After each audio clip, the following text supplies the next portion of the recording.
Welcome to Stories from the Center of the Universe, the podcast about the human experience.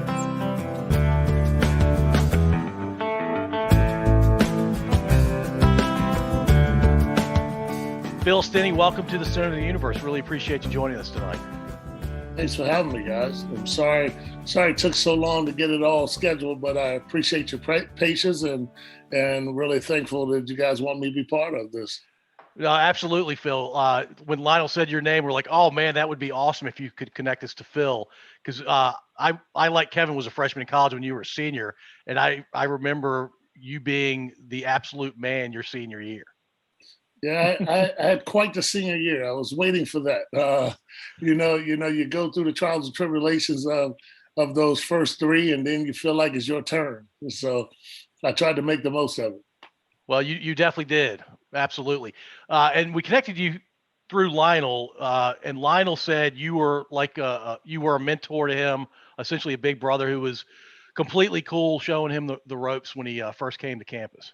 Yeah, that's my little brother. We're still tight to this day. It's like, you don't see the guys as much or speak to them as much, but when you do see them face to face, it's like you go into a time warp right back to where you left off. And it's quite the relationship that we've gained. It's a brotherhood. We have a group that we text with, once a week these days. And we have some of the older guys on there, Bruce Petway, Martin Henlon, Ed Sherrod, Vince Wilson, Lionel, Chris Cheeks, John Thompson.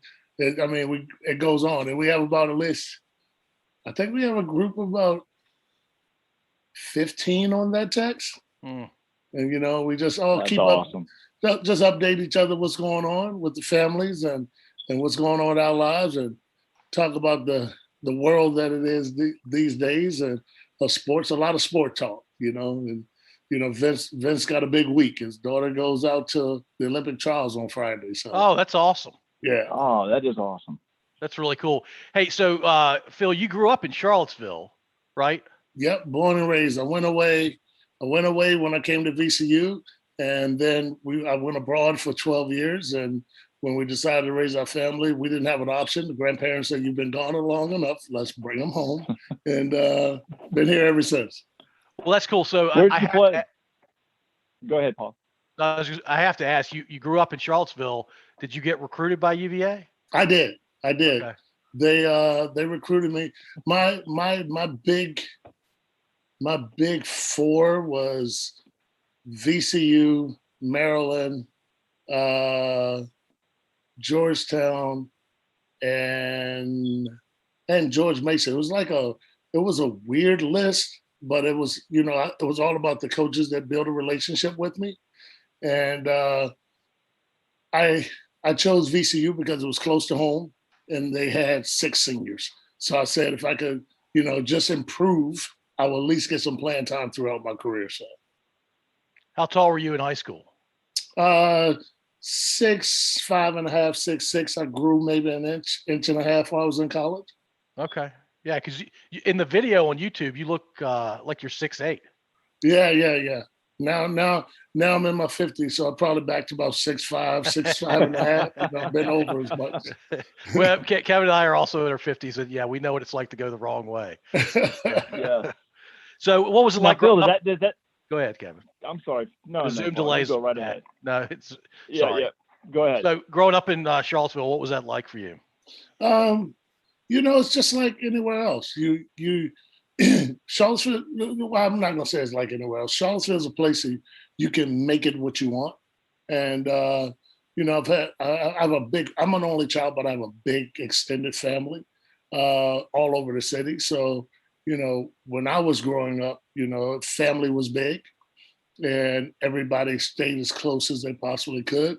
We had a lot of family functions on weekends and holidays, so everybody knew who everyone was. And back then it really took a village to raise a kid, and I was lucky that the village set me on the right path, because some of my relatives and friends got strayed off to an area that they couldn't come back from. So I was pretty lucky. It sounds like you had a family that was looking after you. Without that, then I'm guessing you could have very easily gone down a wrong path too. I had a mother that had me when she was 14 years old. I was the only child. Dad wasn't in my life. And as I was growing up, I had 5 uncles and 2 aunts that pretty much everybody lived in the same house as I grew up. So many people thought I was the baby brother, and they actually treated me like the baby brother. So I got a lot of hand-me-downs and a lot of smacks. And so they wanted to make sure that I would do better than them. And that's the way I was raised throughout the house. And as I was growing up, one uncle would leave, one aunt would leave, one uncle would leave. And it just became me and my mom. And, she was, when I say tough lady, she was tough, but it was all love. She was determined to make sure I did better and had more than she did. And, coming from a teenage mom, that's all you could want, that she took the responsibilities to raise me. A lot of teenage moms don't get that option, so she just sacrificed, and she sacrificed everything for me. And she's always been a big part of your life, it sounds like. Yeah, well, she passed away some years ago, but, even to the day before she passed, she was showing me that tough love. She was with me. We had a dinner. It was an Easter dinner. She passed the day after Easter. But she was showing my kids who was the boss. And she called me over, smacked me upside the head and said, "See, I am the boss. Nobody." And what can I say? You're right. Okay, Mom, you prove your point. Yeah. But it was quite the relationship. She still holds a big part of my heart. Everything I do these days, and much with my parenting and who I am as a man, I think about what I please her. That's what it's all about. And it sounds like she passed away way too young. Yeah, she did. She passed away just a few months after her 51st birthday. Oh my goodness. Yeah. Oh man. And so, she was having some issues, and she didn't really let the family know what was going on.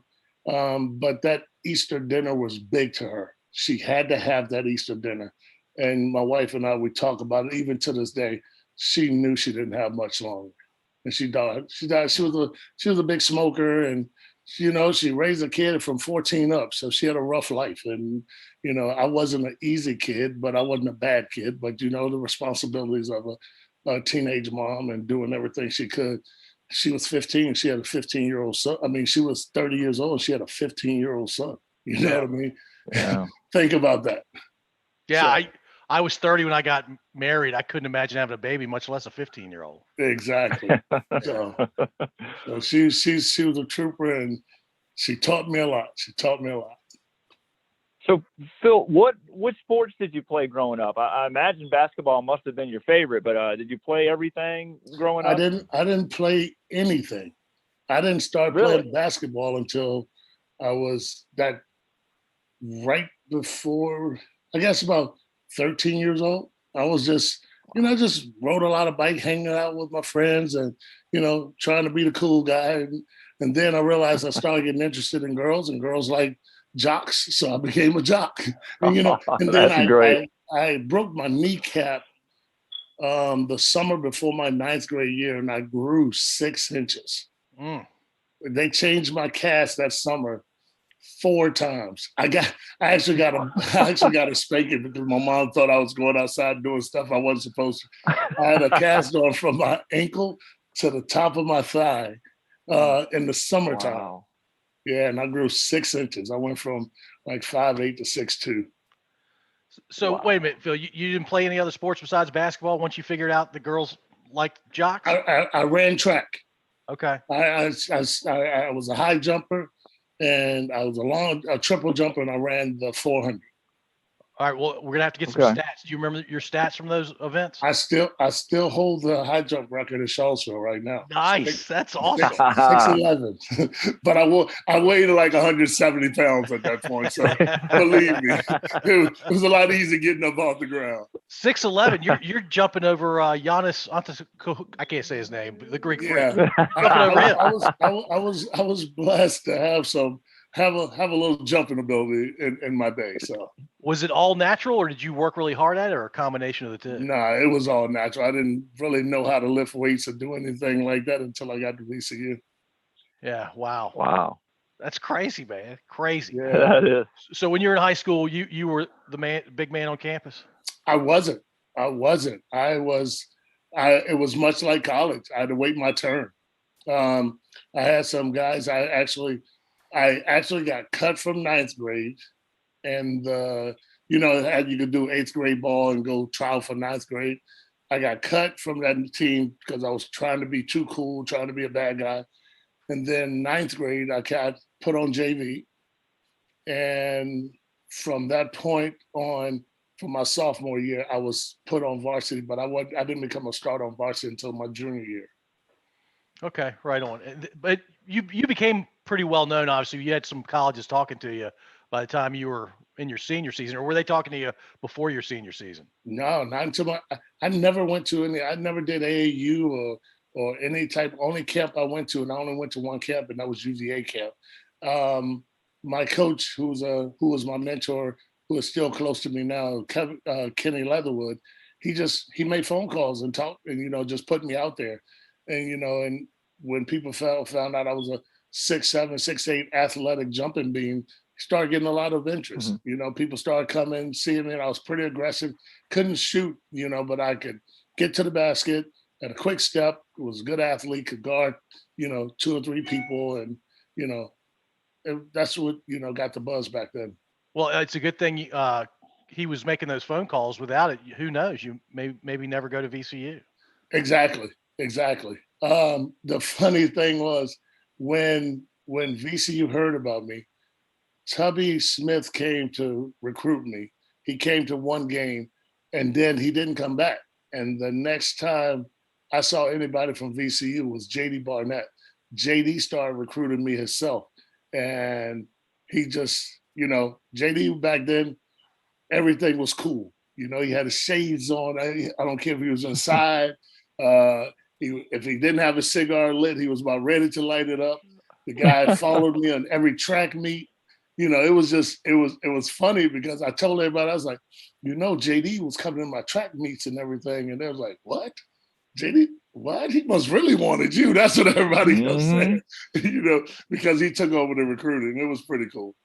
Well, so if JD was recruiting you, did that mean you were like a big deal for them, or because Tubby got in some good guys too, right? Yeah. Well, I came out with, it was me and Darrell Reed. Darrell Reed was a Northern Virginia guy.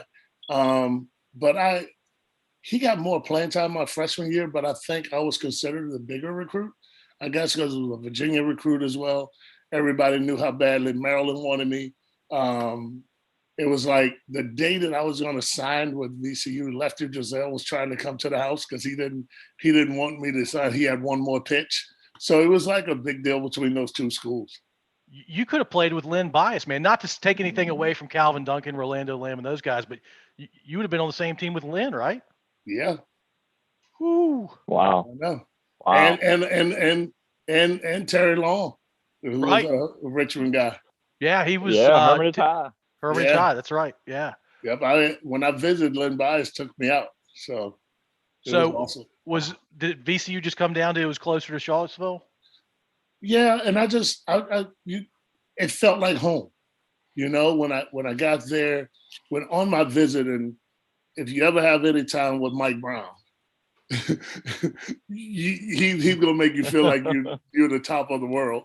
And Calvin and Rolando, everybody was open arms, man. And when I tell people, Tubby Smith sealed the deal because I always felt like I meant something to him. You know what I mean? And even when I was there, wasn't playing or whatever, he and I would have some conversations that just, I always tell everybody, between Tubby Smith, Ed Sherrod, Monty Knight, Calvin Duncan, Rolando Lamb, I grew up very quick. I understood what it took to be successful. I understood what it took to be a better basketball player and a better man, because of watching those guys, they just set an example for me. So, yeah, that's really cool. I got the vibe from Rolando and Calvin that they came in the same way, and by the time they left VCU, they had grown up quite a bit, and they wanted to make sure that they could return the favor for the and guys coming in. It became that's who we were, the passing of the torch, So when Lionel came, he was the guy. He was going to be the guy to carry the torch, and then he passed it on. Then he passed it on. It was just that's just who we were. We were never that big program. Yeah, the hoopla that VCU is getting now is awesome. We were always the little, the little ball head kids out in the playground, didn't get a lot of respect, and we had to earn it, which was great even then. But if we had social media back then, we probably could have been a big deal because we did some things as a small school in Richmond. I mean, my freshman year, I think we got ranked number 11 in the country. Oh yeah, you did. And Calvin and Rolando, if it was social media, they would both been first rounders. Oh yeah. You know what I mean? For what they were doing and how they were changing the way basketball was played, man. Those two guards, it wasn't a guard game back then. It was a big man game. They dominated, man. And me watching that, I just wanted that success. So I was like, whatever they did, I'm gonna follow their lead. And so summertime came, I went to work. So, well, Phil, it's not just the way they played. Calvin's socks were phenomenal, but Paul and I were talking earlier today. We consider the '80s to be the golden age of VCU basketball, and don't get me wrong, like you said, the last 15 years, beating Duke in the tournament, going to the Final Four, which was unbelievable. That's great, but the '80s was where it was at with VCU basketball. You guys set a high bar as a small school, like you said, a small school then in the Sun Belt Conference. That it let all the 20 years since then, all those VCU teams have been aiming at that. So kudos to you and all the guys there. And Lionel told us you are the reason he came to VCU. So that's awesome. Yeah, when Lionel visited, I said, usually the upperclassmen don't really want to take out the freshmen, don't want to take out the recruits. It was just something about him when I met him in the basketball office. I went to the coach, I say, look, I'll hang out with him tonight. And they were looking like, really? Okay, cool. Because, the upperclassmen really didn't do that. Now, when they got there, then we would, grab them, put them under our wing and this, that, and the other. We just didn't deal with all the recruiting and making false promises and anything. And I was straight up with him. I told him who we had, what we were doing. And I told him, if you come in here with this mindset, this is what could happen for you. And I told him that I will always be there to support it and just come in to work hard. And before he left, he's like, man, I'm coming.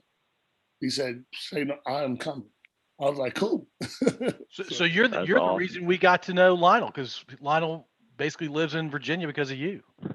He reminds me of that a lot. So and I appreciate, like I told him, he's like my little brother. So I appreciate that, and I appreciate the relationship he and I have. So was JD your coach all 4 years? No, JD was my coach my first year, and then Mike Polio came in. Oh, that's right. My sophomore to my senior year. All right. So what was your most memorable game? I'm guessing it came from your senior year. No, my most memorable game, I didn't play a single minute. Oh. Was it your freshman year? I'm getting ready to tell you the story. All right. Awesome. So we are at Freedom Hall. They had just renovated. And we are hyped. It's a television game.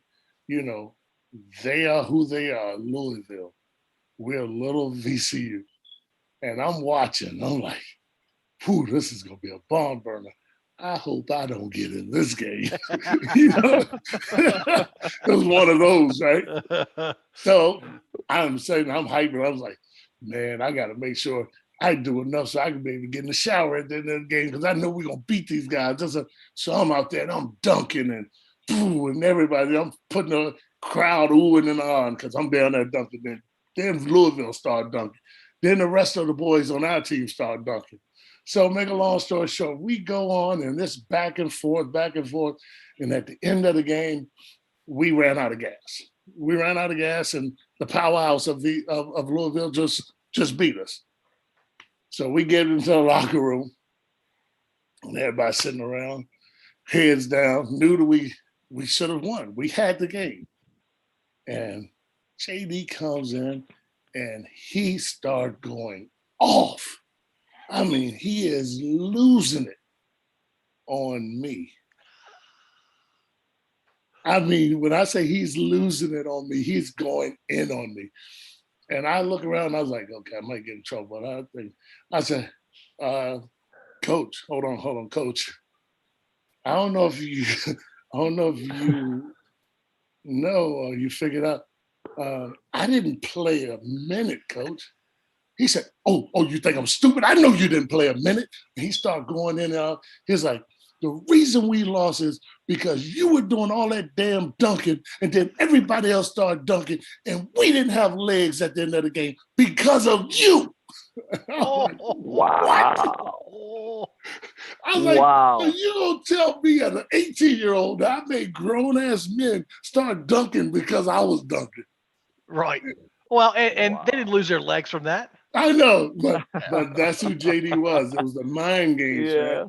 And you know, Yep. And so I'm walking out, and Tubby looked at me. He's like, "Now he want to see how you respond from that." Mm-hmm. You know what I mean? So it was things like Yep. that Tubby gave me that I started understanding the psyche of college coaching. You know, what doesn't break you make you, and I saw that and I learned that. So That's cool. And your senior season was so strong that you ended up being drafted in the NBA, right? I did with the Knicks, and you know it was bad at the time. It was bad time. Forgive me. Don't get me wrong. I'm never going to say it was a bad thing because I'm always honored that I got drafted, and that still stands really high on my list of accomplishments. But Mm-hmm. I got drafted the same year they traded for Kiki Vandeweghe. So we played the same position. So I pretty much knew that I was either going to get sent to the CBA or released. But the one thing was I never got either. I decided to leave because I got a job in Spain. And at that point, I was trying to make money to help my mom. My mom worked her bones, fingers to the bones forever, and every little bit I could give was going to help, and that's why I did it. So. And were you in Spain the entire time you were playing pro ball? Oh man, no. Once I realized that I was going to let Europe be my career, I said, "Here's my plan. I'm going to try to see as many countries as I can. I'm going to try to use basketball to see the world," and I did. I played in Spain, Italy, France, Hungary, Portugal, Poland, Israel, and then I went to Russia, China. I mean, I went all over the world. Basketball was truly. Wow. I have a mural in my office at work that a kid drew for me. It's me sitting on a basketball looking over the world. Oh, Because I told him basketball took me all over the world. That's really cool that he did that. Yeah. Yeah, Amazing. that's awesome. So when did you meet your wife? We were high school sweethearts. She dumped me a couple times when I was in college because we were doing that, the athlete thing. But I knew that's who I wanted to be. I knew that's who I wanted to be, the mother of my children. And we just had our 30th anniversary last week. Wow, congratulations. That's Congratulations. awesome. Thank you. So hold on, I'm doing some math. Y'all were dating when you first went to Europe, when you first went to Spain? Yep. Okay. And then y'all got married at some point while you were doing the pro thing in Europe. We got married in 92, I think. Yeah, 91, 92. Okay. And so she went all those places with you, or a lot of them. Yeah. Oh, she went everywhere. The only time she didn't come is when I was in training camp. Other than that, she would come over. And when we had our kids, she would come for a half a year and then go back for a half a year because we wanted our kids to do both in school, both places in school. Like one of my sons started school in Spain, the other one started in Israel, the other one went to school in Portugal. So, try to like I said, give them some life experiences that I didn't have. So, how many kids do you have, Phil? We have 2 boys. Okay. 2 boys. Well, Two I know grown one of men them. now. I know one of them because he plays for my Buccaneers. Is Aaron the older of the two or the younger? No, Aaron is the youngest. My oldest is Brian. He's in the medical field, and he's a father of 2. Nice. Yeah. Very Yeah. cool. So, which country do you think of most fondly out of all those countries you named? People scratch their head when I say this. Israel. Okay. I thoroughly enjoyed everything about Israel. I love the pace of the country. I love the climate. I love the beaches. I love it was just like, it was like another like southern state of America, because everybody spoke English. It was very much a westernized country, but with the history as well. And you can learn as much as you want about the country, or you could just stay in your Western world. It was whatever you wanted to make out of it. And I was lucky. I was in Haifa, which is one of the bigger cities, and then I was right outside of Tel Aviv. So, Kevin, did you get to play like anybody like the Dirk Nowitzkis of the world that were young playing over Europe that ended up coming over to the NBA? Did you cross paths with anybody like that over there? I played against Petrovic. I played wow. against Tony Kukoc. I played against Dino Raja. I played against Sabonis. Who else? Some older heads. Now, could you tell? Could you tell they were going to be NBA stars when you were playing? I knew Sabonis was going to be special. He was just different. That's the way he just described. He was just different. I wasn't sure about Tony Kukoc. I thought he would just get eaten up because he was so slender. But by the time he got here, he had put on a little size, a little muscle. I thought Dino Raja was going to do it just like he did, come here and make an impact. We didn't see the best of him because of the injuries, but he was special. He would get you on that block, man, and put you in a blender. He was something. He was something. That's awesome. Sabonis was different because he was a giant man, and he was very, very coordinated for a guy his size. He was very athletic. When he tore his Achilles and messed up his knee, so that's when he came big and bulky, and he didn't move as well. But when I played against him, man, he was running, jumping, and dunking, and then Drazen Petrovic was just special, man. He was just, I mean, this dude, when he was on, 50, 60, easily. Yeah. When he was off 30. You know what I mean? He was just special, man. He did get to become an all-star right before he passed. But we didn't get a chance to see his glory years, so. Yeah, he was taken way too early. Way too early. Yeah. What was it like playing in China? Well, I played over there on a exhibition trip, like a Nike trip, and it was different. It was different. Basketball was just getting off the ground at that point. It was fun. You saw that these folks were going to be pretty good at it because they were diligent at it. Then they started making academies where they were doing 8 hours of basketball. And we all said, okay, here it comes. They're coming, so. Well, and they clearly love the NBA now. Mike. Yeah. It's one of the NBA's biggest markets. I mean, they're selling a lot of merchandise. Yeah, I imagine China spends more money than America does. Oh, absolutely. Yeah, absolutely. Well, because the population is 3 or 4 times the size of the American population. Yeah, that is, I mean, it's baffling to think about that, isn't it? Oh, it's crazy. We think we're crowded. Yeah, we don't understand. Yeah, we don't know. Yeah. Hey, so what are you doing these days? Well, I'm an administrator and girls basketball coach at St. Anne's Belfield School here in Charlottesville. Been doing that. I decided to do that 18 years ago, 19 years ago, said I'd do it a couple of years, and I've been here ever since. Just fell in love with the school. I've had my boys go through there. They've had some success, and I've helped numerous of kids get that education. And I have a daughter that I adopted through the school. Yeah, that's what I do. It's a small independent schools like that are very tight knit communities and very, very supportive of the others in the community. Oh yeah, I have my family, then I have my step family. Yeah. I still have kids that, like on Father's Day on Sunday, I had maybe 30, 40 of my former students sending me texts saying Happy Father's Day. I mean, it's just, and it goes from last year to 20 years ago. I mean, that's just the connection that school gets, because it's a small knit school and you get to know each student very personable. So yeah, right on. I have to ask you, Phil, and I know you probably get this question a fair amount. What was it like watching your son play in the Super Bowl and then win the Super Bowl? Okay.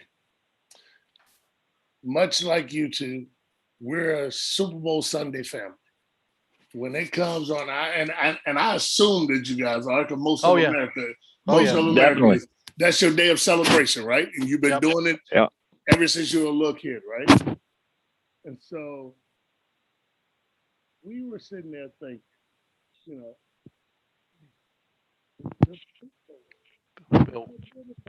and all that stuff, we were like, it's going to be what it's going to be.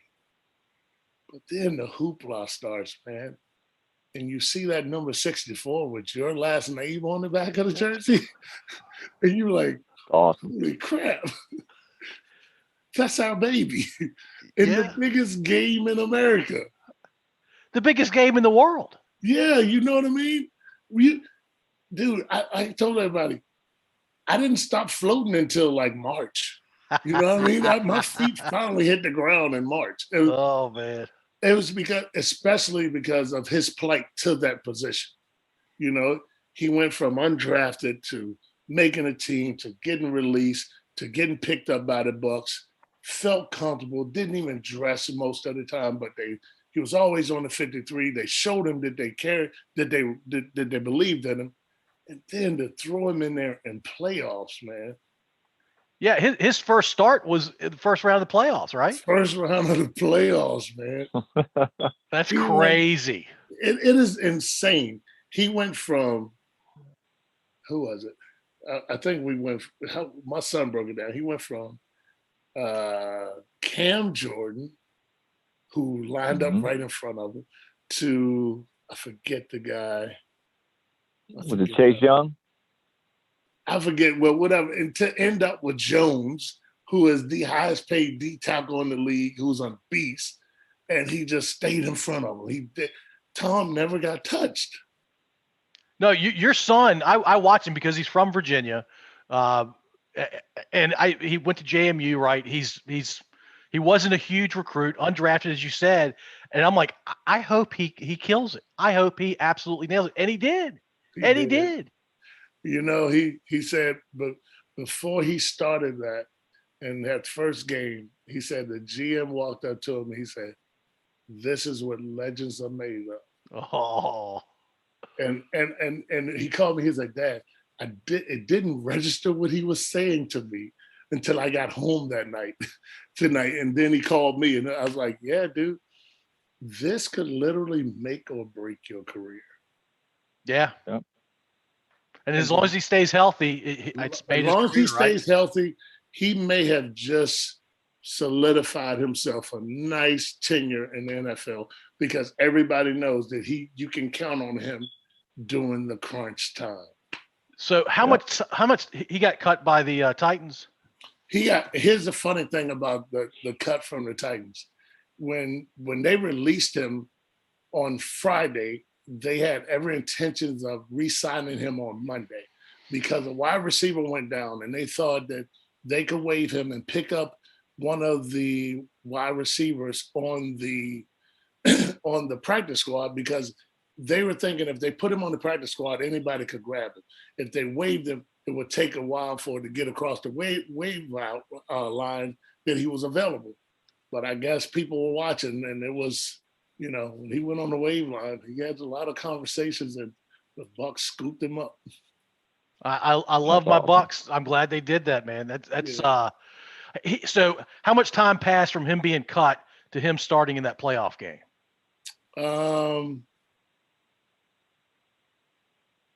Less than a year, maybe. Yeah. Yeah. Wow. Yeah. Can you imagine? You went from being completely, because he had never been cut from anything in his life, Nope. right? Nope. The first time he's cut is from a pro football team, and Yep. then less than a year later from being cut, he's blocking for 7-time Super Bowl champion Tom He is Brady, literally blocking for the GOAT. like the undisputed Wow. GOAT. Yeah. Undisputed. He helped. He actually blocked to solidify his status as being the greatest of all time, because no one will ever get 7. Yeah. Mm-mm. Not a quarterback. Nope. Mm-mm. Crazy. It does Aaron. I imagine Aaron's really tight with his teammates at this point. The one thing that I have found out about the NFL, your position line becomes really tight because you count on one another. So like the offensive line, when he was at the Titans, they were a close-knit group. And he's still tight. I mean, he's been in those guys' weddings. They're still tight. They go on vacations together. And same with the Bucks. I mean, they're all offensive linemen because they don't get much notoriety. The only time you hear their name is when they're doing something bad. So they're their brother's keepers. They really are. Yeah, that's cool. And as a dad, that probably makes you feel great. Oh yeah, I've met some really, really cool guys that have really helped my son become the pro that he is. Is Aaron living back in Charlottesville now, or is he down in Tampa? No, he lives in Tampa. And actually, I think that's probably why Tampa knew about him, because he trains in Tampa. And he was training with some of the Bucks guys. And he was going to make that his home anyway, because he loved it. Well, as long as he was playing, he was going to make that his summer home because he loved training down there. He has a facility that he believes in, and those guys believe in him, and they've really helped him with his strength and abilities and all that good stuff. So he's going to compete for the right guard position, because the starting right guard at the beginning of the season is still on the roster, I think. Yeah, right? yeah, Kappa's good. I mean, the thing about Aaron is he's a quick study, and that's been his gift so far. You only have to show him a couple times, and now he plays all of the interior. He plays left, center, and right guard. So Yeah, Awesome. Center is a very, very hard position to master, I Yeah. imagine. and that's why they like him so much. He's getting pretty comfortable being there. So at the center spot. So we'll see what happens. Phil, I love it. we spent a ton of time talking about Aaron because he's got a really amazing story. Tell us a little bit more about your other son. Well, Brian played football at William & Mary. He was a defensive end. He had a good career, nothing stellar, but he broke his foot and he had tore his meniscus. So, he was always my guy that I thought was going to be in NFL because he had all the abilities, quick feet, long arms, about 6'4", weighed about 250, could move. But he just, he said something right before his senior year. He had tore his meniscus. He said, I'm going to get back so I can play my senior year. He said, but Dad, I don't think I want to pursue it. I was like, why? He said, because I want to be able to run around with my kids. So he knew if he had kept going with the injuries that he had, they were only going to get worse, because he's not like his brother. That spot was an athletic spot where you had to, not saying Aaron's in the athletic spot, because you got to be able to hold that force and move your feet side to side, backwards and forwards. But that, coming out of the dirt, using those turns, bending those limbs certain ways for a defensive end. Yeah, that's tough on your body. What's he doing? You said he's in the medical field. What's he doing these Yes, days? he's a medical device rep. Okay, nice. Very cool. Yeah. It sounds like you raised two awesome sons, and sounds like they're both doing well these days. I wish nothing but the best for both of your boys and you and your wife. but I'm a little biased. I really hope Aaron kills it this coming season. I appreciate it, and I appreciate you guys having me on. And I thank you for giving me the credit for my boys, but I've been gone. I was gone a lot, so my wife was doing that single parent thing for half of a year, and she did a yeoman's job, man. And she doesn't. The boys give her a lot of credit. They are mama's boys, and and I get that, and I appreciate it because I was a mama's boy. So. Yeah, I was gonna say you're a mama's boy. I know I'm a mama's boy, and I'm pretty sure Kevin is too. Yes, sir. Hey, Phil, do you mind sticking on for a couple minutes? Yeah. Stop recording. It's awesome having you, man. I really appreciate you being on. Thank you for listening. If you enjoyed this episode, please subscribe to wherever you listen to podcasts. We'd also really appreciate if you'd rate and review us. You can find us at scodupodcast.com.